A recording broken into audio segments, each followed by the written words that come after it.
मिथिला राज्य रे दुई जन स्त्री लोक परस्पर भितर कली करुथिले।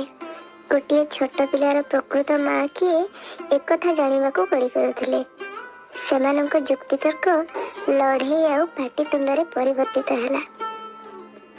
से अंचलर सुरक्षा अधिकारी निकट रे लोक माने ए नहीं अभियोग कले। तापरे दुई स्त्री लोक पिलाटी सहित मिथिला राज्य दरबार रे न्याय पाई पहुंचिले। उभय स्त्री लोक अधिकार साब्यस्त करी कहिले जे मु ए पिलाटी को जन्म देइछि आउ पालन करिछि, तेणु ए पिलाटी मोर।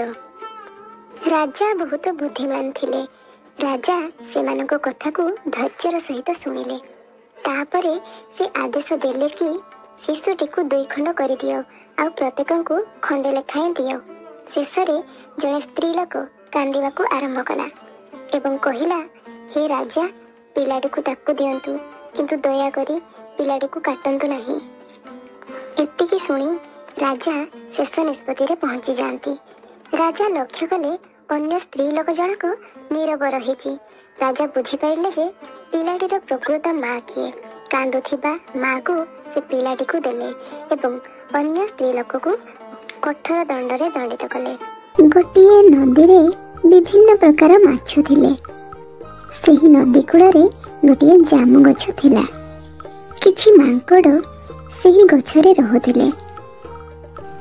सेमाने गोटिए गछ डालरू अन्य डाल को डेई कळी तोड़ुथिले आउ कळी खाउथिले। जदि फल गुड़िक तळे पड़ी जाउथिला तेबे माछ माने सेगुड़िक धरी मांकड़ मानक फेराई देउथिले। एमिति भाबरे मांकड़ आउ माछ मानक भितर बंधुता थिला। दिने गोटे माछ धराड़ी नदी को माछ धरिबा को आसिला। से नदी रे जाल पकेइला। मांकड़ माने एहाकू गछ ऊपर थाई देखुथिले। एथि मध्यरु गोटे मांकड़ चित्कार करी उठिला, देख, केही आम बंधु मानकू धरी नेउचंती।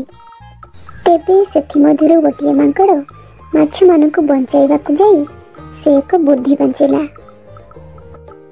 गछ ऊपर थाई मांकड़टी देखिला कि माछ धराळीर पोशाक गंठिलीटी गछ तळे थई देइछि।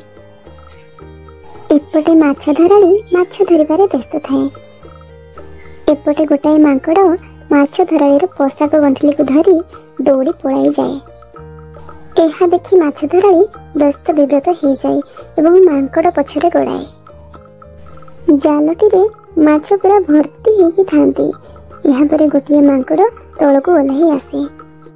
यहाँ पर माछ गुड़ी को जालरू काढ़ी दिए एवं माछ माने सेही मांकड़टी को धन्यवाद जणांती। गोटे नदी रे विभिन्न प्रकार माछ थिले। सेही नदी कूल रे गोटे जामु गछ थिला। किछि मांकड़ सेही गछ रे रहुथिले। सेमाने गोटे गछ डालरू अन्य डाल को डेई कळी तोड़ुथिले आउ कळी खाउथिले।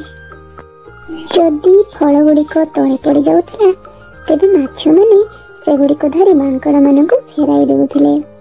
एमिति भाबरे मांकड़ आउ माछ मानक भितर बंधुता थिला। दिने गोटे माछ धराड़ी नदी को माछ धरिबा को आसिला। से नदी रे जाल पकेइला। मांकड़ माने एहाकू गछ ऊपर थाई देखुथिले। एथि मध्यरु गोटे मांकड़ चित्कार करी उठिला, देख, केही आम बंधु मानकू धरी नेउचंती। तेबे सेथि मध्यरु गोटे मांकड़ माछ मानकू बंचाइबाकू जाई से एक बुद्धि बंचेला। गछ ऊपर थाई मांकड़टी देखिला कि माछ धराळीर पोशाक गंठिलीटी गछ तळे थई देइछि। एपटे माछ धराळी माछ धरिबारे व्यस्त थाए। एपटे गोटाए मांकड़ माछ धराळीर पोशाक गंठिली को धरी दौड़ी पळाई जाए। एहा देखि माछ धराळी व्यस्त विव्रत हो जाए एवं मांकड़ पछरे गोड़ाए। जालटी रे माछ पूरा भर्ती होई थांती। यहाँ पर गोटे मांकड़ तलको ओल्हाई आसे। यहाँ पर माछ गुड़ी को जालरू काढ़ी दिए एवं माछ माने सेही मांकड़टी को धन्यवाद जणांती।